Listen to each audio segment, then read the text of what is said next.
कल्पना कीजिए आप एक ऐसे स्थान पर हैं जहां पर समय का कोई अस्तित्व नहीं है। मेरी ये बात आपको विज्ञान कथा जैसी लग सकती है, लेकिन विज्ञान ने ब्रह्मांड में वास्तव में ऐसे स्थान ढूंढ निकाले हैं जहां पर समय का कोई अस्तित्व नहीं है, जहां पर समय सामान्य गति से नहीं चलता या फिर जहां पर समय है ही नहीं। तो चलिए जानते हैं ब्रह्मांड के ऐसे स्थानों के बारे में जहां पर समय की कोई मौजूदगी नहीं होती है। और इंटरेस्टिंगली हम ये भी जानेंगे कि आखिरकार वहां पर ऐसा कैसे और क्यों होता है।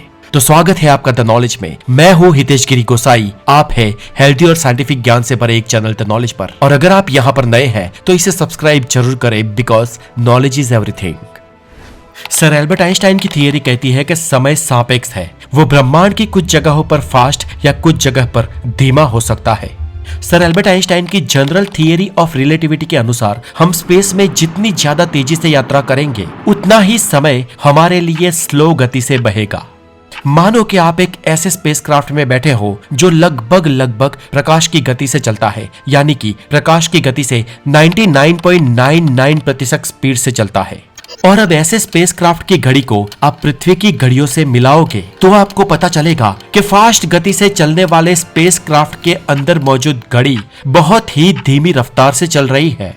और अगर कोई इंसान ऐसे स्पेसक्राफ्ट में करीब 1.5 साल तक यात्रा करता है तो पृथ्वी पर जब वो वापस आएगा तो पूरे के पूरे 100 साल बीत चुके होंगे। यानी कि वो इंसान अपने जिन रिलेटिव्स को छोड़ के गया था वो अभी इस दुनिया में मौजूद ही नहीं होंगे, और वो शायद अपनी चौथी या 5वीं पीढ़ी को देख रहा होगा। और ये होता है टाइम डायलेशन के कारण। अब ऐसा क्यों होता है, तो चले इसे आपको एक बहुत ही सरल एग्जाम्पल से समझाता हूं। मान लीजिए दोस्तों कि हमने 2 डिब्बे बनाए हैं, जिन डिब्बों के अंदर 2 बहुत ही आधुनिक घड़ियां भी मौजूद है। और प्रकाश की एक किरण इस बंद डब्बों में ऊपर और नीचे मूव करती रहती है, और प्रकाश की इस किरण को डब्बे के एक छोर से दूसरे छोर तक टकराने में 1 सेकंड का वक्त लगता है। मतलब कि डिब्बे के ऊपर वाले छोर से नीचे वाले छोर तक टकराने का मतलब है 1 सेकंड हो गया, और टकराकर फिर वापस दूसरे छोर तक पहुंचने का मतलब है दूसरे सेकंड। अब हमने इन 2 डिब्बों में से एक को स्पेस में स्थिर रखा है और दूसरे को स्पेस में उस हाई स्पीड से चलने वाले रॉकेट में यात्रा करने के लिए भेज दिया है।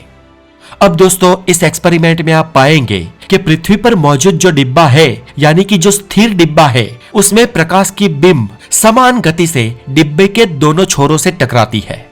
लेकिन स्पेस में मूव होने वाले डिब्बे में डिब्बे के एक छोर से दूसरे छोर तक जाने में ज्यादा वक्त लग रहा है।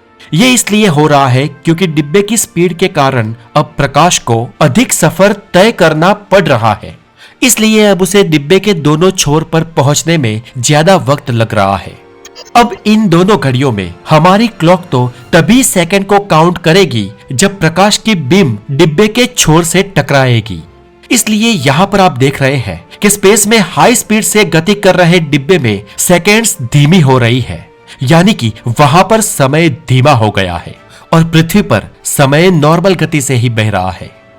अब मान लो कि स्पेस में मूव हो रहा डिब्बा खुद प्रकाश की गति से मूव होने लगे तो क्या होगा।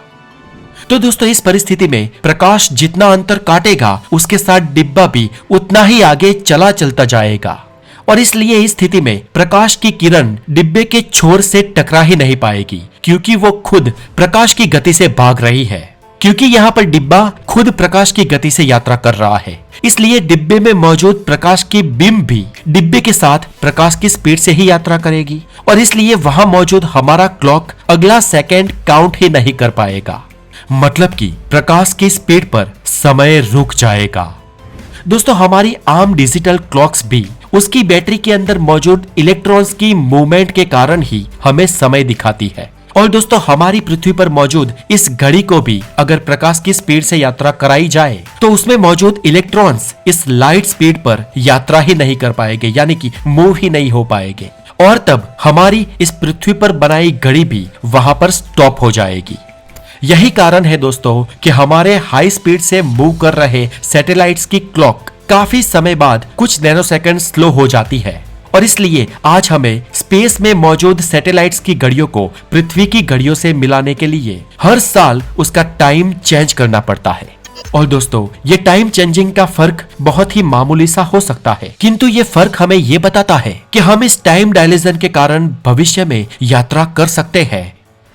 अब दोस्तों आप समझे, हम स्पेस में जितनी हाई स्पीड से यात्रा करेंगे उतना ही समय हमारे लिए धीमी गति से बहेगा। और दोस्तों ये तो हुई स्पीड की बात, लेकिन एक और भी चीज है जिसकी वजह से समय धीमा हो जाता है या रुक जाता है, और वो चीज है ग्रेविटी। दोस्तों हम ब्रह्मांड में जितनी ही ज्यादा ग्रेविटेशनल फोर्स वाले पिंड के पास खड़े होंगे, समय हमारे लिए उतना ही धीमी गति से बहेगा।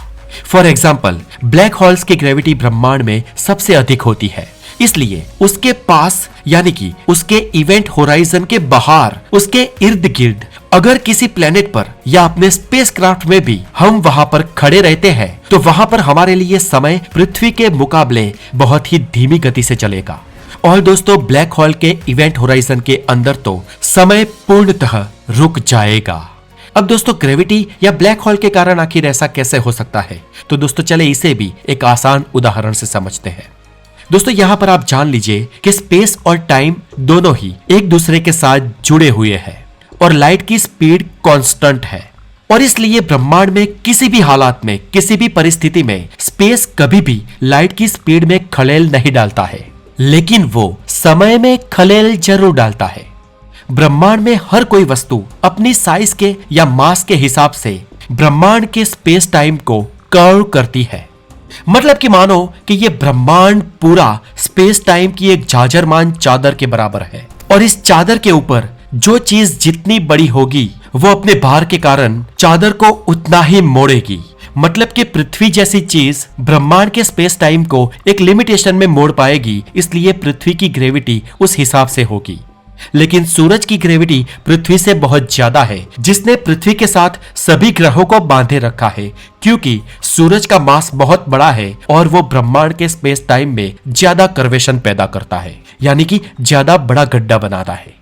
इसे आप एक पूरे गद्दे जैसा भी समझ सकते हैं कि चीज जितनी ज्यादा भारी होगी वो स्पेस टाइम के गद्दे को उतना ही ज्यादा मोड़ेगी, उतना ही ज्यादा अंदर ठसाएगी, और स्पेस के इस मुड़ाव के कारण जो बड़े पिंड है वो छोटे पिंड को अपनी ओर खींचेंगे, और उसी के कारण उन पिंडों की स्पेस की ग्रेविटी पैदा होती है। तो इसका मतलब ये हुआ कि कोई बड़े मास वाला अवकाशी पिंड स्पेस टाइम को ज्यादा वॉर्प करेगा। और यहाँ पर हम जानते हैं कि ब्लैक होल की ग्रेविटी तो कितनी ज्यादा होती है, और इसीलिए ब्लैक होल की इन्फिनिट ग्रेविटी होने के कारण ये ब्लैक होल्स अपने आसपास के स्पेस टाइम को बहुत ही ज्यादा वॉर्प कर सकते हैं, जिस वजह से ब्लैक होल्स के आसपास खड़े किसी स्पेसक्राफ्ट में या उसके आसपास मौजूद किसी ग्रह पे समय पृथ्वी के मुकाबले बहुत ही धीमी गति से बहेगा।